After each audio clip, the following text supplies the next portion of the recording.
बीवी को बाहर से लाकर खिलाए। कल तेरी औलाद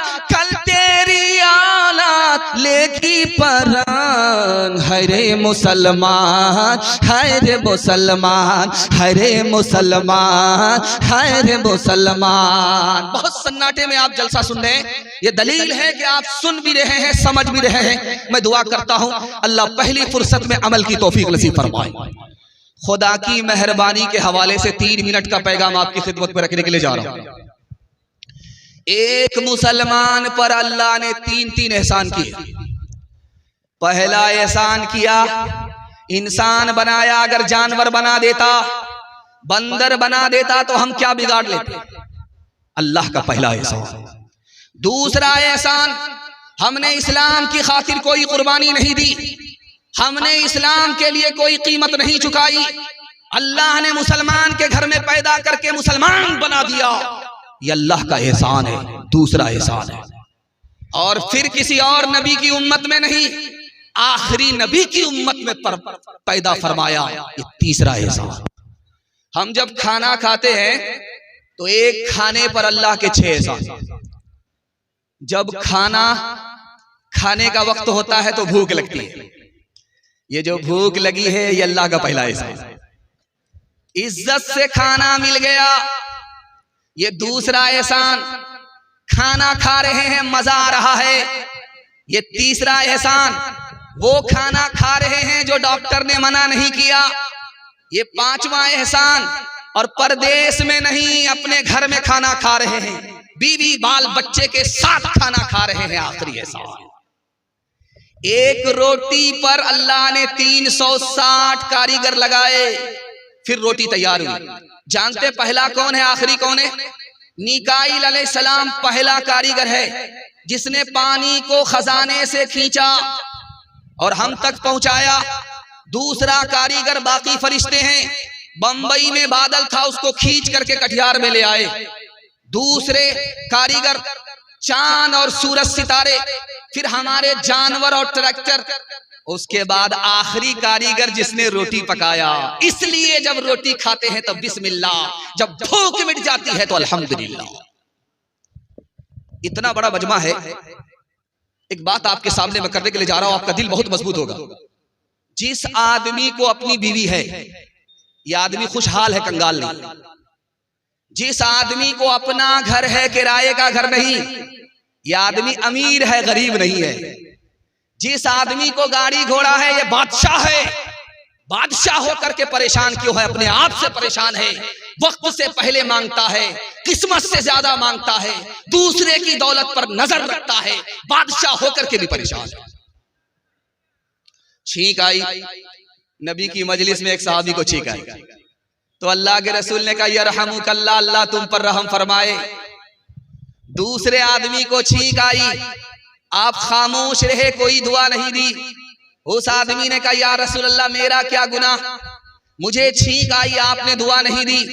तो अल्लाह के रसूल ने फरमाया कि उसको छींक आई, उसने खुदा को याद रखा, इसलिए मैंने भी दुआ में उसे याद रखा। तुमको जब छींक आई, तुमने खुदा को भुला दिया, तो मैंने भी तुम्हें भुला दिया। इब्लीस फिरौन ने जब खुदाई का दावा किया तो लोगों ने कहा बारिश नहीं हो रही, बारिश करा दो। तो फिरौन फंस गया, मैं झूठा खुदा हूं, बारिश नहीं होगी, मैं झूठा हो जाऊं। इब्लीस से बोला यार मैं झूठा खुदा हूं, अगर बारिश नहीं हुई तो मैं झूठा हो जाऊंगा, बारिश करा दे। तो इब्लीस ने अपने तमाम चेलों से कहा आसमान पर जाओ, वहां से जम करके पेशाब करो। बारिश हो गई, इब्लीस आया दौड़ा दौड़ा, बारिश हुई थी। तो फिरौन बोला बारिश तो हुई थी लेकिन बड़ी बदबूदार थी। तो इब्लीस बोला जैसा तू खुदा है वैसे ही ने बारिश हुई। हाथ उठाइए, वादा कीजिए खुदा की नेमत खाएंगे इंशाअल्लाह, अल्लाह का नाम लेंगे। हाथ उठाइए, मुसीबत में सब्र करेंगे, शिकवा शिकायत नहीं करेंगे। हाथ उठाइए इंशाअल्लाह। सब्र नहीं होगा खुदकुशी करेंगे। हाथ उठाइए इंशाअल्लाह। मौत से बढ़कर वो मोहब्बत का सिला देता है, रिस्क बिन मांगे भी बंदों को खुदा देता है, रिस्क बिन मांगे भी। तंग दस्ती मेरे दामन से लिपटना न कभी, तंग दस्ती मेरे दामन से लिपटना न कभी। है वो दाता मेरा हर काम बना देता है वो दाता। सीरत और सुन्नत के हवाले से पैगाम आपकी खिदमत में ज़हमत तमाम। 3 मिनट का पैगाम, बड़े खूबसूरत सामई। दिल से दुआ करता हूं अल्लाह आपको खूबसूरत बनाए। एक मूसा से मुकाबला करने के लिए कितने जादूगर आए थे? 3 लाख। 3 लाख जादूगर आए। जिस रस्सी को सांप बनाने के लिए ऊंट पर लेकर के आए, उस ऊंट की तादाद कितनी थी? 3000। 3000 ऊंट पर सामान जादू, और जादूगर 3 लाख।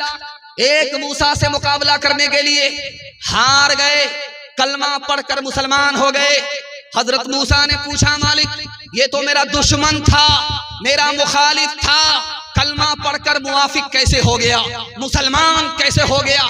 खुदा की तरफ से जवाब आया, ऐ मूसा ये तुम्हारा कपड़ा पहन करके आए थे, ऐ मूसा ये तुम्हारी दाढ़ी रख करके आए थे, ऐ मूसा ये तुम्हारे सर के बाल रख करके आए थे, तुम्हारी लाठी लेकर के तुम्हारी नकल उतार रहे थे।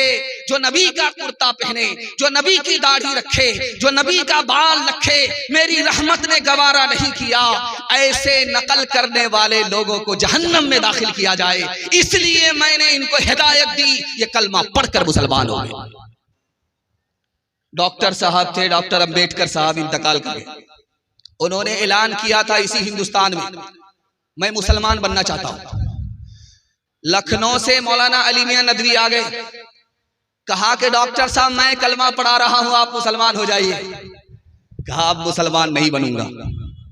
कहा अभी तो आपने ऐलान किया था मुसलमान बन रहा हूं, और मैं जब आया कलमा पढ़ाने के लिए तो आप कहते हैं कि मुसलमान नहीं बनूंगा, बात क्या है?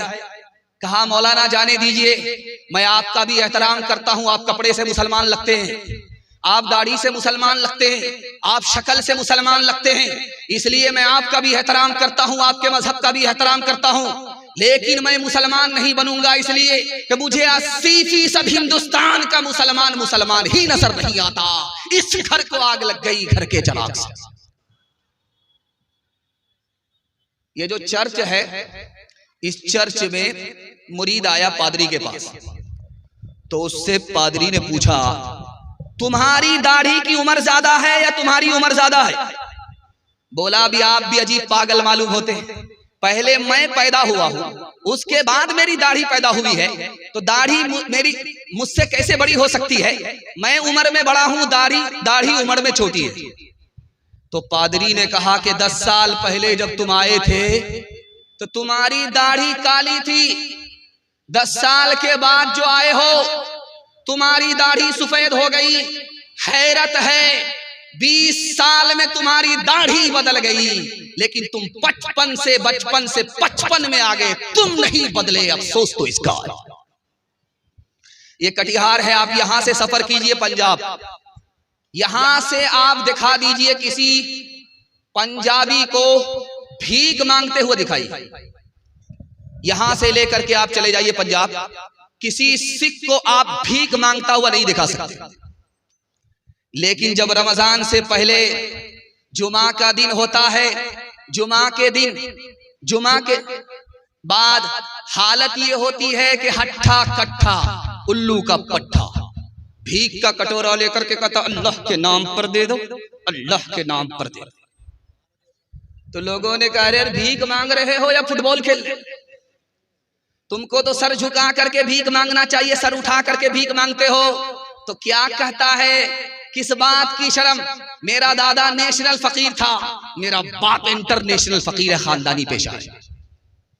आपको चैलेंज है, आप कटिहार से पंजाब तक किसी भी सिख को बगैर दाढ़ी के दिखा दीजिए, बगैर पगड़ी के दिखा दीजिए, हर चीज छोड़ देगा सिख, लेकिन दाढ़ी नहीं छोड़ेगा, पगड़ी नहीं छोड़ेगा।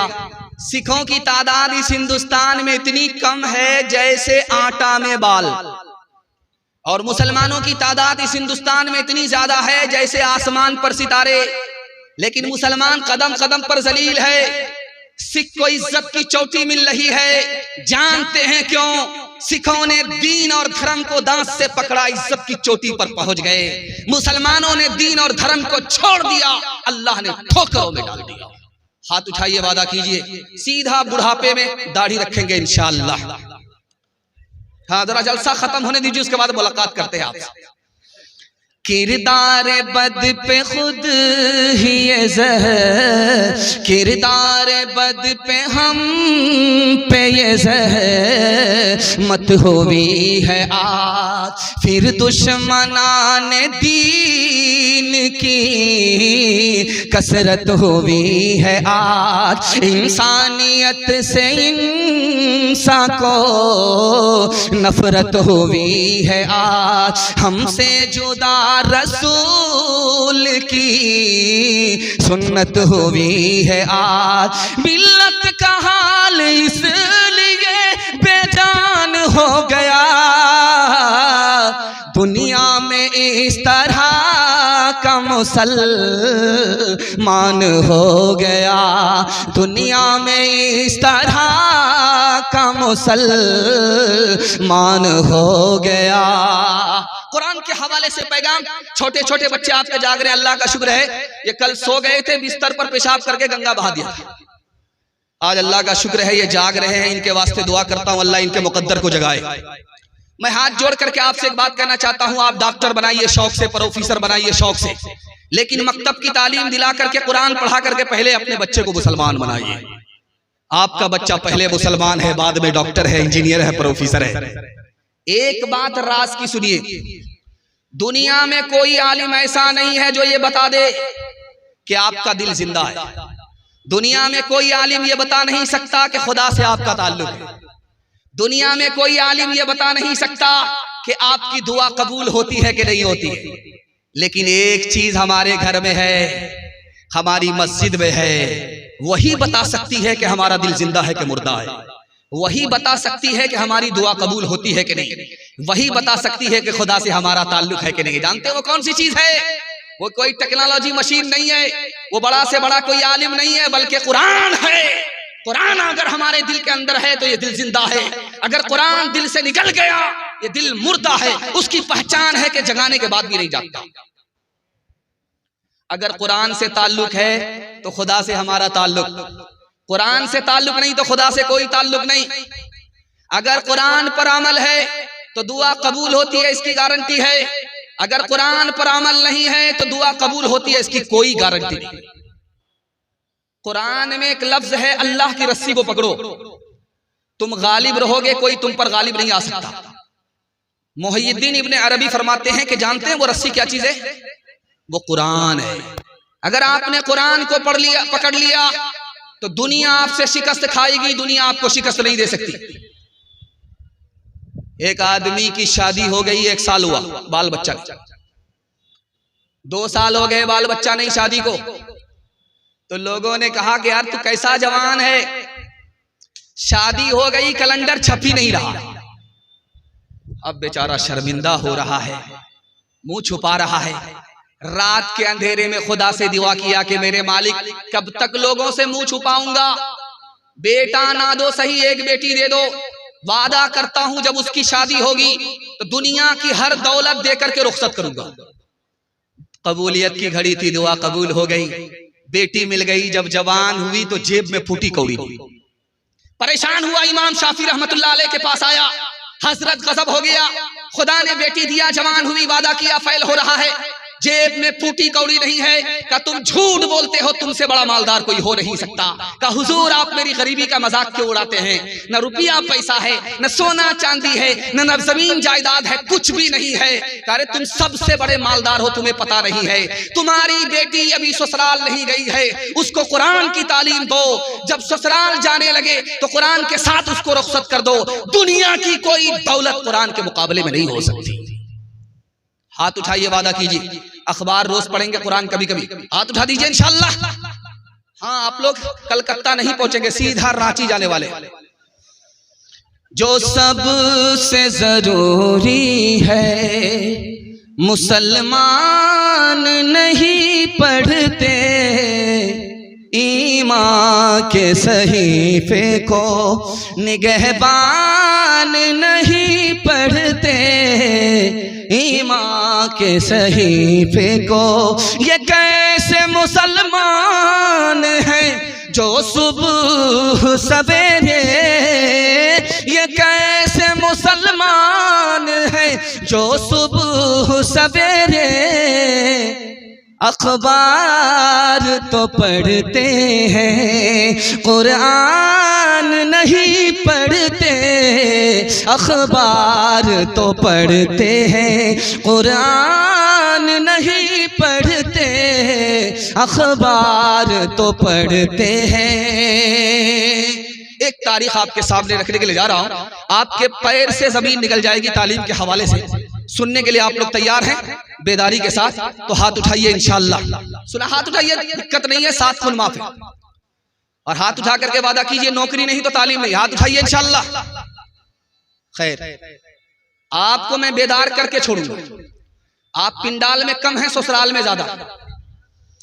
ध्यान से सुनिएगा, 500 साल में सबसे ज्यादा साइंसदां किसने पैदा किया? तो लिखा कि ईसाइयों ने 70 साइंसदां पैदा किए। इसी हिंदुस्तान ने सिर्फ 8 साइंसदां पैदा किए। और बगल में चीन है, 500 साल में सिर्फ 5 साइंसदां पैदा किए। और 500 साल में मुसलमानों ने कितने साइंसदां पैदा किए? 106। 55% साइंसदां मुसलमान पैदा करता था।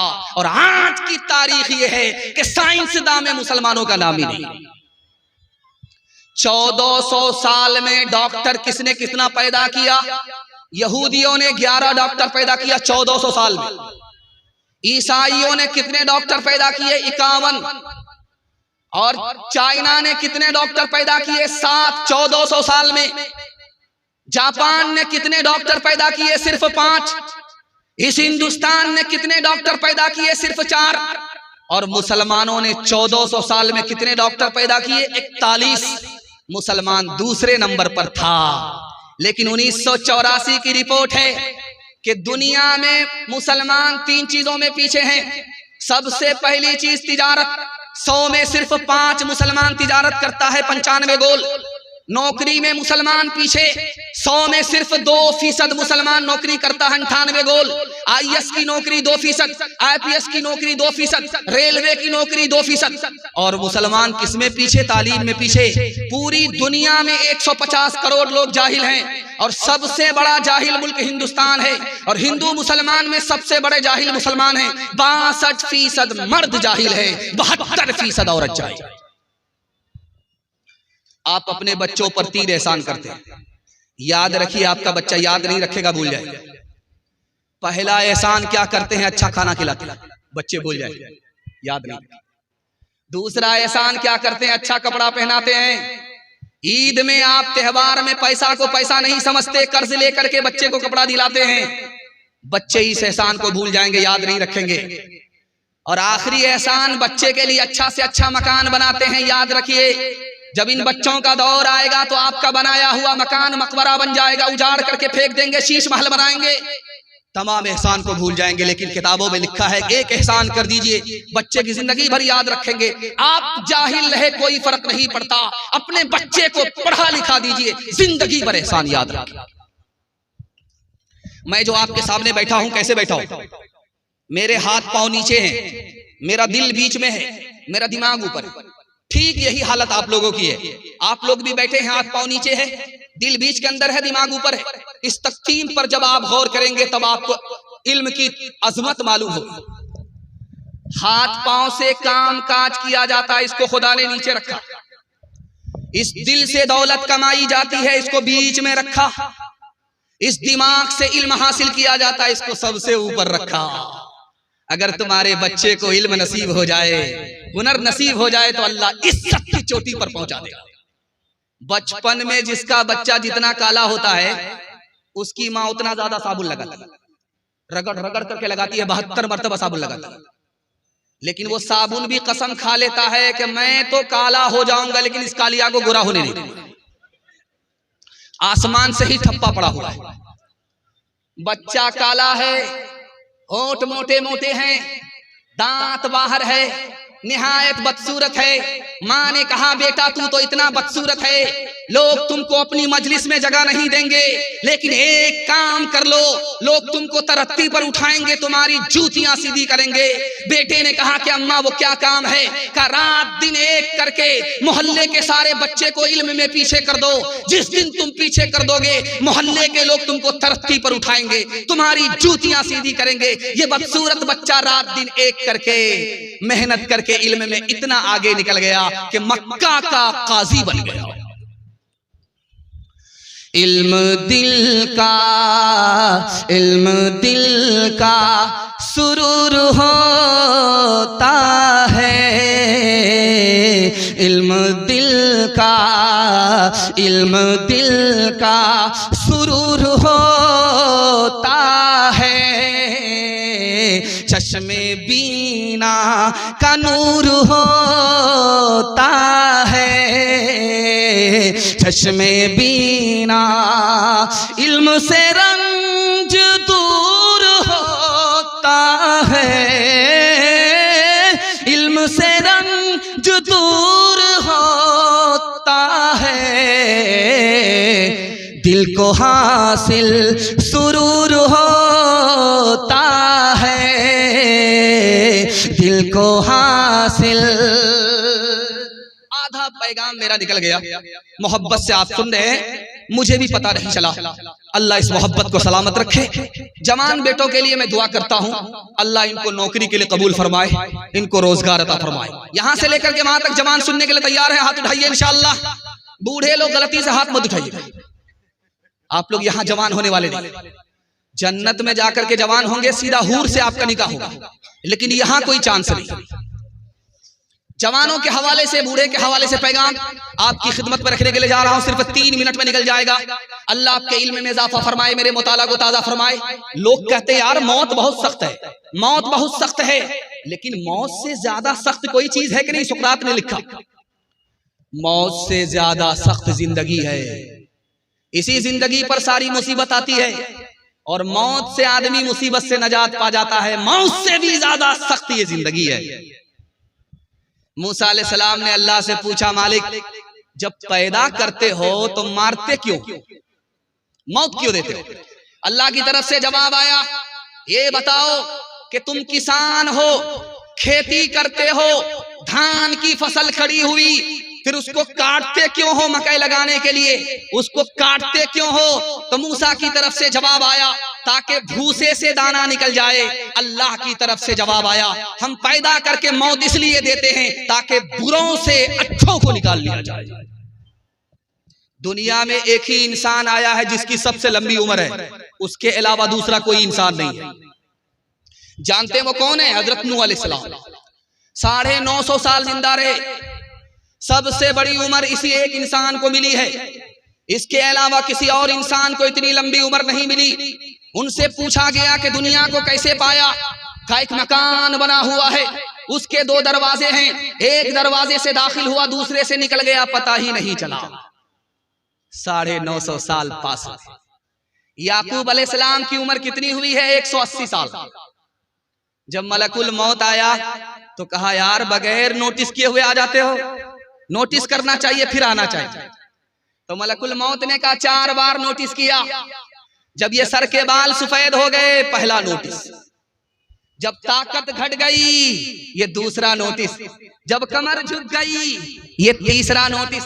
जब नाती पोता आ गए, ये आखिरी नोटिस।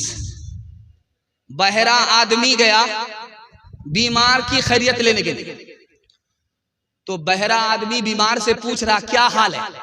कहा मर रहा। कहा बहुत अच्छा, सुभान अल्लाह, मुबारक। दूसरा सवाल पूछा क्या खा रहे हो? बहरा आदमी बीमार से पूछ रहा क्या खा रहे हो? कहा कि जहर खा रहा। कहा बहुत अच्छी दवाई है, खाते रहो। तीसरा सवाल बहरा बीमार से पूछ रहा है किस डॉक्टर से इलाज चल रहा है? तो बीमार कह रहा कि मलकुल मौत से। कहा बहुत अच्छा डॉक्टर है, इसी से इलाज कराओ, पूरा इलाज कर ही के छोड़ेगा। हाथ उठाइए, वादा कीजिए जवानी में सोएंगे, बुढ़ापे में जागेंगे। हाथ उठाइए इंशाअल्लाह। कमर झुक के मिसले कमानी हुई, कमर झुक के मिसले कमानी हुई। कोई नाना हुआ कोई नानी हुई, कोई नाना हुआ कोई नानी हुई। उनके बालों में गालिब सफेदी हुई, उनके बालों में गालिब सफेदी हुई। कोई दादा हुआ कोई दादी हुई, कोई दादा हुआ कोई दादी हुई। ये पूरा मजमा मालदार बनना चाहता है। मसनद रसूल पर बैठ करके मैं जमानत लेता हूं आप मालदार बन जाएंगे, लेकिन आपको करना है दो काम। कुछ याद रहे या ना रहे, इसको आप याद करके ले जाइए। मैं इतनी जमानत ले रहा हूं कि आप मेरा गिरेबान पकड़ सकते हैं, कभी भी आप मेरा गिरेबान पकड़ सकते हैं, लेकिन आपको दो काम करना है। मालदार बनना है तो दो काम करना है। पहला काम हलाल कमाना है, हलाल। दूसरा काम हिसाब से खर्च करना है। अगर आप हिसाब से खर्च करते हैं, हलाल कमाते हैं, मैं गारंटी लेता हूं कि आप गनी होंगे, गरीब नहीं हो सकते। ध्यान से सुनिएगा, 70 बार कोई अपनी गर्दन कटा ले, एक बार नहीं 70 बार अगर उसको मौका मिल जाए, ऐसा तो मौका मिलता नहीं है। अगर मिल जाए, हदीस कहती है वो राहे खुदा में गर्दन कटा दे और हराम खा रहा है, फिर भी हराम का गुनाह 70 बार गर्दन कटाने के बाद भी माफ नहीं होगा। दुनिया पानी की तरह है, कुरान कहता है। जानते हैं क्यों? पानी में जो घुसता है वो भीग जाता है, जो दुनिया में घुसता है दुनिया की मोहब्बत उसमें घुस जाती है। पानी जब ज्यादा आता है तो सैलाब आता है, तबाही आती है। जब दुनिया ज्यादा होती है तो आदमी का दीन तबाह हो जाता, और जब पानी का रंग बू मजा खराब होता है तो पानी खराब हो जाता। जब हलाल के साथ हराम मिलता है तो दीन बर्बाद हो जाता। समाज में आप देखेंगे कि कुत्ता को टांग उठा करके पेशाब करता है। कभी आपने गौर किया कि टांग उठा करके ये पेशाब क्यों करता है? कुत्ते को टांग उठा करके आपने देखा है पेशाब करते हुए? किताबों में लिखा है कि ये टांग उठा करके इसलिए पेशाब करता है, इसको भी पता है कि पेशाब नापाक है। अगर टांग नहीं उठाएंगे तो बदन नापाक हो जाएगा, लेकिन जब आगे चलता है, पखाना देखता है, मुंह से उठा लेता है, वहां इसका तकवा जवाब दे देता है। हराम कमाने वाले का हाल भी यही है। उसका कपड़ा देखेंगे बिल्कुल झकास, उसकी टोपी देखेंगे बिल्कुल झकास। पेशाब पाखाने से अपने कपड़े को बचाता है, लेकिन पेशाब पाखाने से जो बदतर हराम है उसको हलक के नीचे उतार रहा है। जैसे वो समाज का कुत्ता है वैसे ही हराम खाने वाला। आखिरी नमूना आपकी खिदमत में रखने के लिए जा रहा हूं, बहुत ध्यान से इसको सुनिएगा। खाना काबा का तवाफ चल रहा है, मुसलमान तवाफ नहीं कर रहा है, कपड़ा होने के बावजूद भी उतार करके तवाफ कर रहा है। पूछने वाले ने पूछा, अरे बदबख्त, कपड़ा रहने के बावजूद भी तुम नंगा तवाफ कर रहे हो? उस मुशरिक ने जवाब दिया, मैं नंगा तवाफ इसलिए कर रहा हूं कि मेरा कपड़ा हराम का है, इसलिए इसको उतार करके तवाफ कर रहा हूं। वो मुशरिक होकर के भी हराम को हराम समझे, हम मुसलमान होकर के भी हराम को हराम ना समझे, तो दुनिया की जिल्लत का मुंह किसको देखना पड़ेगा? ये चेन्नई है जहां से लुंगी तैयार होती है, शानमार का लुंगी तैयार होती है चेन्नई। यहां पर निकाह हो रहा था, तो काजी साहब ने रजिस्टर को मुकम्मल करने के बाद कहा, रजिस्टर मुकम्मल हो गया है, 3 लाख काजियाना जमा करो तब निकाह पढ़ाऊंगा। कि यार बड़े बेशरम काजी हो, दाढ़ी टोपी रख करके डिमांड करते हो 3 लाख का हमसे बड़े बेशरम तो तुम हो। शादी सुन्नत है, सुन्नत में सादगी होनी चाहिए। तुमने शादी को फैशन बनाया, एक शादी में 30-30 लाख बेशर्मी से खर्चा किया। जब तुमको शर्म नहीं है तो हमको भी शर्म नहीं है। हाथ उठाइए, वादा कीजिए, दूसरे को देख करके दिखा करके वलीमा करेंगे इंशाअल्लाह। हाथ उठा दीजिए, ठीक ठाक जा रहा है। हाँ ठीक है, आपको भेजेंगे जेल, जरा जलसा खत्म होने दीजिए। ये दुनिया दो रंगी है, ये दुनिया दो रंगी है, ये दुनिया दो रंगी है, ये दुनिया दो रंगी है। एक तरफ अंधी दौलत की पागल ऐश परस्ती, एक तरफ जिस्मों की कीमत रोटी से भी सस्ती। एक तरफ है सोना गाछी, एक तरफ है सोना गाछी, एक तरफ चौरंगी है। ये दुनिया दो रंगी है, ये दुनिया दो रंगी है। आधे मुंह पर नूर बरसता, आधे मुंह पर चीरे, आधे तन पर कोड़ के धब्बे, आधे तन पर हीरे। आधे घर में खुशहाली है, आधे घर में खुशहाली है, आधे घर में तंगी है। ये दुनिया दो रंगी है, ये दुनिया दो रंगी है। जवानों के हवाले से पैगाम, हमारा जवान सुनने के लिए तैयार? हाथ उठाइए इंशाअल्लाह। जवान लोग हाथ उठाइए, डरना नहीं। आप तो इतने डर गए हैं कि कन्या के भी मामू दूल्हा के भी मामू। ध्यान से सुनिए कि जवानों के हवाले से पैगाम है। हमारा जवान यहाँ बड़ी तादाद में है। मैं इनके वास्ते दुआ करता हूँ, अगर ये कामयाब हो गया तो मुल्क भी खुशहाल होगा, तरक्की करेगा। अगर ये नाकाम हुआ तो मुल्क भी पीछे चला जाएगा। मैं जवानों के हवाले से पैगाम दे रहा हूँ। जब शराब हराम हो गई तो मुसलमानों ने कहा कि इसको बहाने से अच्छा है यहूदियों को तोहफा में दे दो। अल्लाह के रसूल ने कहा कि तोहफे में नहीं दे सकते। जैसे शराब का पीना हराम, तोहफे में देना हराम। एक दम्मा वाला आ गया, उसने कहा या रसूल अल्लाह, मैं जब शराब पीता हूं तो दम्मा खत्म हो जाता है, मैं इलाज के लिए दारू पी सकता हूं। अल्लाह के रसूल ने फरमाया कि दारू में बीमारी है, इलाज हो नहीं सकता। तीसरा आदमी आया, या रसूल अल्लाह, अगर शराब में नमक डाल दो तो सालन बन जाता है, शराब में अगर नमक डालो तो सिरका बन जाता है, सालन बन जाता है। मैं शराब के अंदर नमक डाल करके सालन बना सकता हूं। कहा जैसे पीना हराम, शराब को सिरका बना करके पीना हराम। तीसरे सहाबी आए, या रसूल अल्लाह, एक काम कीजिए, मैं जब मेहनत का काम करता हूँ थक जाता हूँ। हमारे यहाँ जब जाड़ा आता है तो लोग दारू पीते हैं, ठंडक खत्म हो जाती है। ठंडक खत्म होने के लिए पी सकते हैं और मेहनत की थकावट को दूर करने के लिए पी सकते हैं। तो अल्लाह के रसूल ने कहा कि नहीं, कि मैं तो मान जाऊंगा, मेरी कौम नहीं मानेगी। अल्लाह के रसूल ने फरमाया अगर तुम्हारी कौम ना माने तो तलवार से जंग करो। एक जवान दारू की बोतल लेकर के रास्ते से गुजर रहा है। हजरत उमर ने देखा कमर में कोड़ा है, तेज तेज कदम आए। जवान से कहा, ओ जवान, ये तुमने क्या छुपा करके रखा है? जवान ने अल्लाह से कहा कि मालिक, आज इज्जत आबरू तू ही बचा सकता है।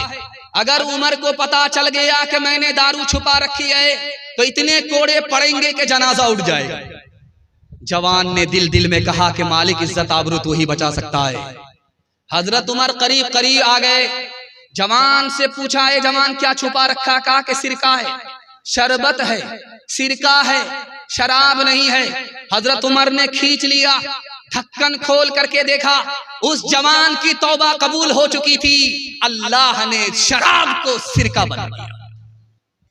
एक जवान आया हारून रशीद के दरबार में, उसने सुई गाड़ करके धागे का निशाना लिया। धागा कहाँ है, सुई कहाँ है, सुई का नाका कहाँ है, यहां से निशाना लिया और धागे को नाके से पास कर दिया। उधर से ताली बज गई, इधर से ताली बज गई। वाह रे जवान, करीब से सुई के नाके से कोई धागा पास नहीं कर सकता, इतना बड़ा करतब दिखाया। सुई कहाँ है, नाका कहाँ है, यहां से निशाना लिया, नाके से धागा पास हो गया। इधर से ताली बज गई, उधर से ताली बज गई। हारून रशीद ने कहा कि 10 रुपया इनाम में दो और इसको 10 जूते मारो। अब लोगों के कान खड़े हुए कि भाई 10 रुपया इनाम तो मिल रहा है, ये तो समझ में आ रहा है, लेकिन जूता क्यों मारा जा रहा है? तो हारून रशीद ने कहा कि बेकार काम में इसने जवानी बर्बाद कर दी। अगर ये पढ़ने लिखने के पीछे होता, इल्म और हुनर के पीछे होता, तो कहां से कहां पहुंच जाता। ये भीख मांगने वाला नहीं होता, भीख देने वाला होता। हाथ उठाइए, वादा कीजिए, बेकार काम से बचेंगे, शराब से बचेंगे, जुआ से बचेंगे, हलाल कमाएंगे और हिसाब से खर्च करेंगे। हाथ उठा दीजिए इंशाअल्लाह। शादी बगैर डिमांड के नहीं करेंगे। हाथ उठाइए इंशाअल्लाह।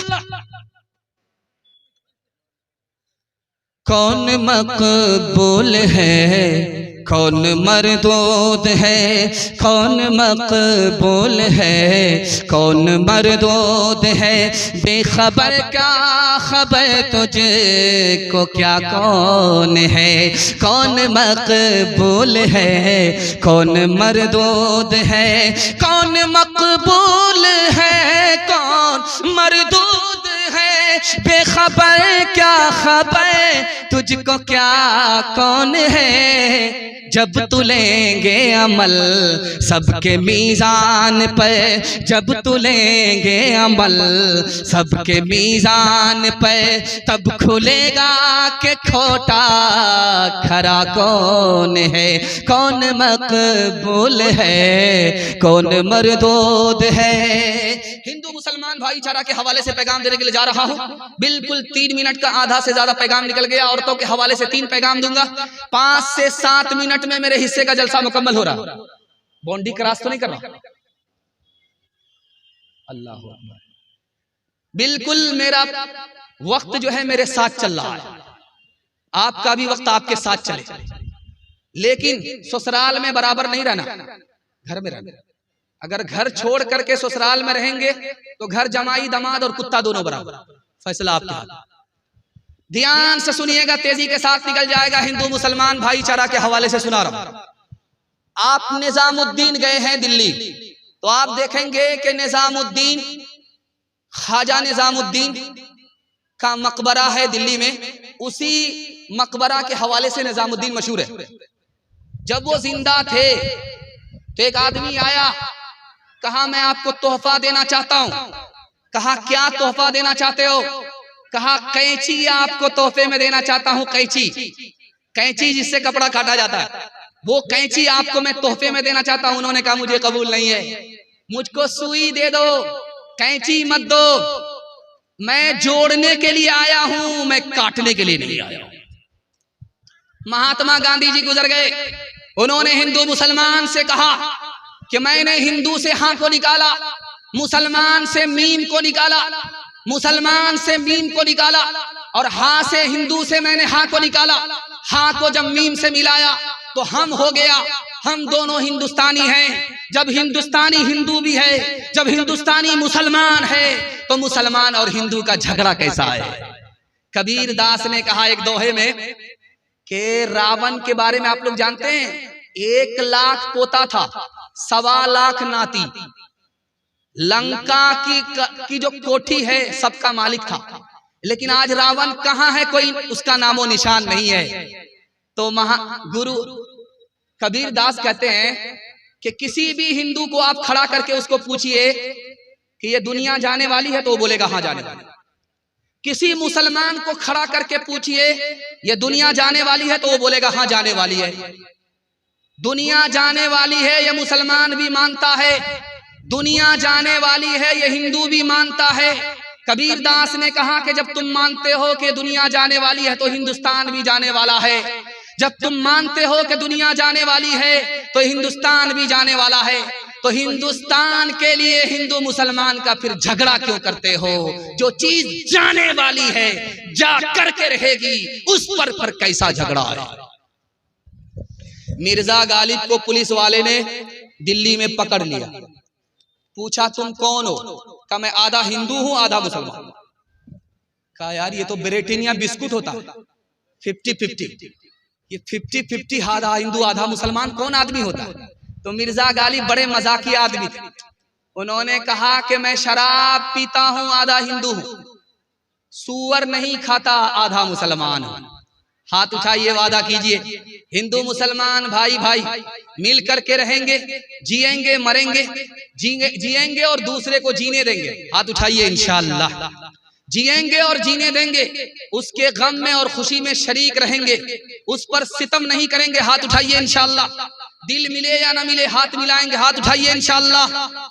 का भागा कछो घिर न रहाई, देखत नैन चला जग जाई। एक लख पूत सवा लख नाती, तारा वन घर दिया न बाती। लंका सी कोठी समुद्र सिखाई, तारा वन की खबर न पाई।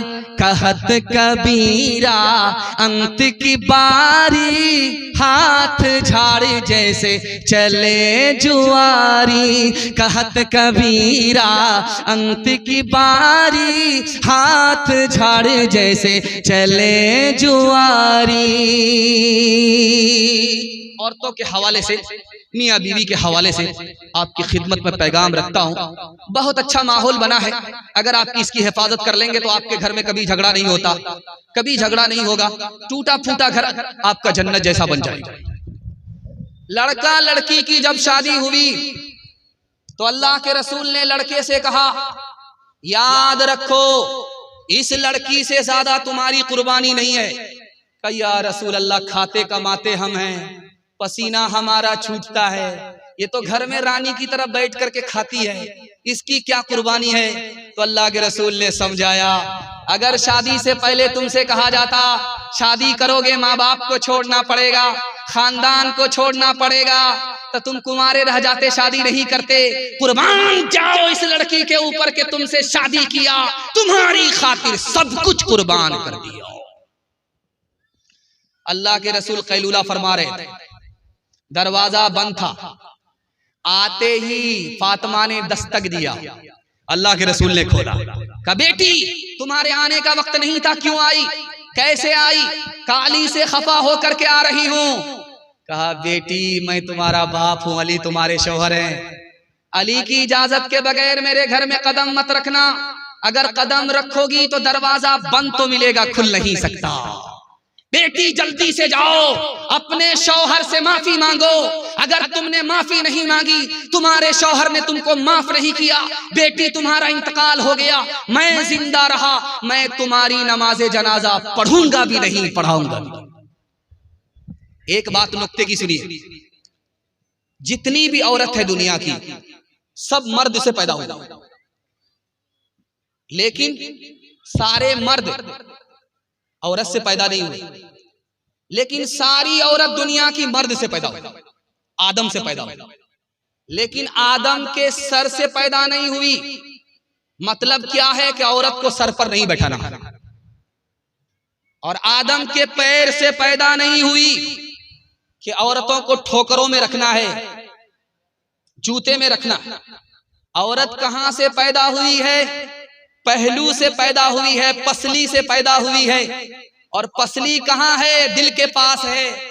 बीवी को दिल के पास रखना है, जूते में नहीं रखना है, सर के ऊपर नहीं बैठाना। हाथ उठाइए, वादा कीजिए, हाथ उठाइए, वादा कीजिए, हर काम बीवी से पूछ करके करेंगे इंशाअल्लाह। पहली फुर्सत में आपकी हुकूमत चली जाएगी। एक मिसाल पर पैगाम खत्म कर रहा हूं, एक मिसाल, सिर्फ एक मिसाल। घड़ी पहने हुआ था, खराब हो गई। खराब जब हुई तो कहने लगा अल्लाह अल्लाह कितनी अच्छी घड़ी थी, खराब हो गई, बंद हो गई। तो बीवी ने कहा कि हमसे भी अच्छी थी। कहा कि हाँ तुमसे भी अच्छी थी। कहा कि वो कैसे? कहा कि जब घड़ी खराब होती थी तो बंद हो जाती थी, लेकिन जब तुम बिगड़ती हो तो शुरू हो जाती हो, बंद होने का नाम नहीं ले रही हो। हाथ उठाइए, वादा कीजिए, मोहब्बत से अपनी बीवी के साथ मामला करेंगे, गुस्से को पी करके जिंदगी गुजारेंगे, तलाक नहीं देंगे। हाथ उठाइए इंशाअल्लाह। जो न देखा न सुना है वो हुआ करता है, अब तो बेपर का परिंदा भी उड़ा करता है। गालियां कोई दुआ को ही दिया करता है, अपना हर शख्स का किरदार हुआ करता है। अपने घर में भी सुकून से नहीं रह पाता मैं, रोज घर में मेरे तूफान उठा करता है। रोज घर में मेरे तूफान उठा करता है। 3 वादा दीजिए, 3 काम कीजिए, 3 काम छोड़ दीजिए। मैं आपको वादा देता हूँ जिंदगी भर के लिए जलसा कामयाब हो जाएगा। हाथ उठा करके वादा कीजिए, अल्लाह की इबादत करेंगे इंशाअल्लाह, रसूलुल्लाह की इताअत करेंगे इंशाअल्लाह, मखलूक की खिदमत करेंगे इंशाअल्लाह। 3 काम छोड़ दीजिए, मुसीबत आपको छोड़ देगी। 3 काम नहीं छोड़ेंगे, मुसीबत आपको नहीं छोड़ेगी। गुनाह नहीं छोड़ेंगे, मुसीबत आपको नहीं छोड़ेगी। हराम नहीं छोड़ेंगे, मुसीबत आपको नहीं छोड़ेगी। गलत माहौल को आप नहीं छोड़ेंगे, मुसीबत आपको नहीं छोड़ेगी। 3 चीज आप छोड़ दीजिए, मुसीबत आपको छोड़ देगी। हाथ उठाइए। गुनाह नहीं करेंगे इंशाअल्लाह, गलत नहीं कमाएंगे इंशाअल्लाह, गलत माहौल में नहीं जाएंगे इंशाअल्लाह, न किताबों से नवाजों से नजर से पैदा। दीन होता है बुजुर्गों की नजर से पैदा, नहीं सीखा इन्होंने दीन रखकर शेख के घर में। पले कॉलेज के चक्कर में, मरे साहब के दफ्तर में थे, केक के चक्कर में तो रोटी भी गई, बड़ी शेख की ताक में थे तो छोटी भी गई, न मानी बात वाइस की, थे पतलून के चक्कर में तो लगोटी भी गई। वाखिर दावाना अनिल हम्दुलिल्लाहि रब्बिल